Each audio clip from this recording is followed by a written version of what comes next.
Hi everyone, welcome to my YouTube channel. My name is the Finance Chef as usual.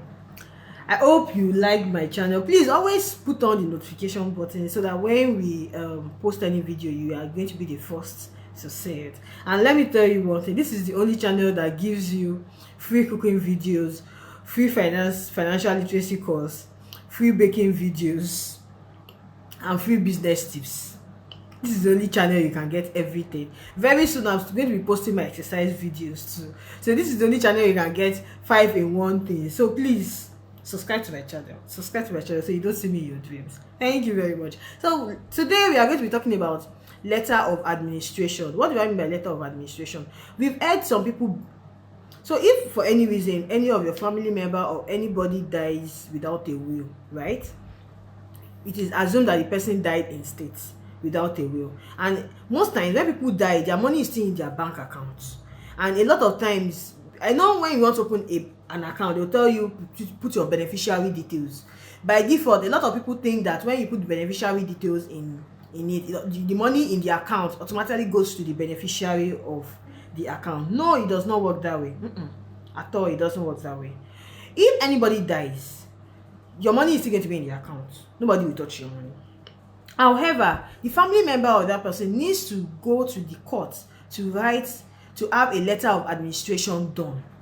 So on that letter of administration, you are going to have details of the assets of the person, and then the likely details of what the person left before the person died. Do you understand?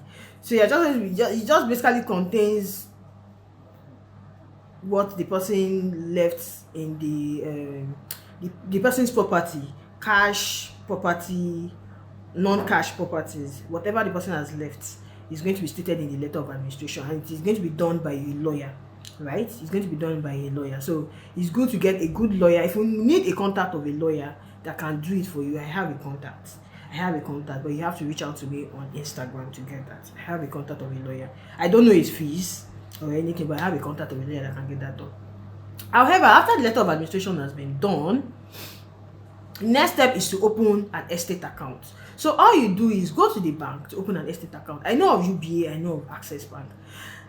I've worked in both banks before, and I know it's pretty easier to even open an estate account in UBA than it is in Access, right?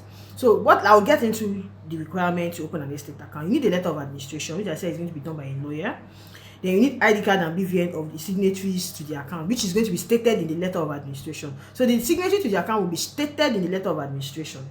Do you understand? The person writing the letter of administration would have stated who the signatory to the account will be. So it will be there.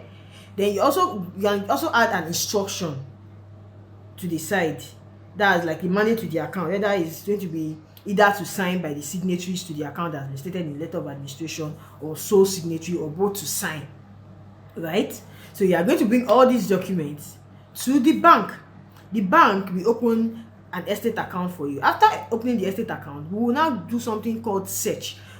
We have to go and search, just like searching CAC document. You go to the courts to search for the letter of administration you brought to us, to check whether it is authentic, right? After we search, do search for the letter of administration, it comes with a fee. I think 1,500 or 1,000. You know, so sometimes it can be as high as 9,000. It can be as high as 9,000. This will be from 500 to 9,000, but depending on the bank. I don't know how much other banks charge. I know Access to charge about 9,000 or so, but I don't know whether it is still the same or whether it has gone down. I know UBA 2 charges, I think 5,000 or thereabouts. So I don't know whether it has gone down or whether it has gone up.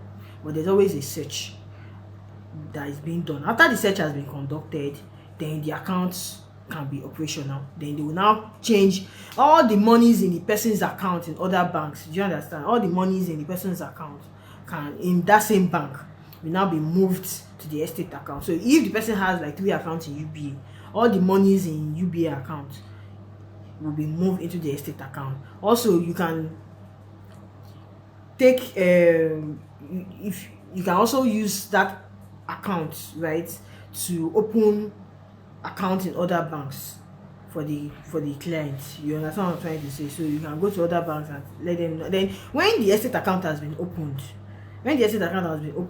if the person wants to collect pension or collect some other things that relate, like some other benefit, you can come with those documents, maybe the pension form or whatever, to the bank. You get it stamped. They will stamp the pension document. You get everything stamped for you, then you take it back, so that when the pension is paying the the, the person's money, they will just inflow the money directly into the estate account. Do you understand? So you need to get a good lawyer to help you do it, and you need a good relationship officer. But I've given you all the details you need to know. So what these details I've given you will aid whatever you are going to be discussing with your relationship officer, as regards opening the estate account. It's not something difficult. Nobody will take your money. I always tell people, if somebody dies in states, just make sure you have a letter of administration done and have a good lawyer. It's not something that is difficult. So that's basically it on letter of administration. As I said, you need the letter of administration, ID card and BVN of the signatory stated on the letter of administration, and then an account will be opened for you. You will do that in the other banks too. You do that in the other banks of the person. If the person has banking, if the person has account in 5 banks, you are most likely going to be opening an estate account in 5 banks. But it's going to be easy if you already have one done. So if you are going to be having one done, I'll tell you to, if the person has an account in UBA, it is best to open the estate account in UBA first. Then you can now use that to open in other banks of the person. So that's basically it on opening an estate account for a dead person, and how to do letter of administration. Thank you. Bye.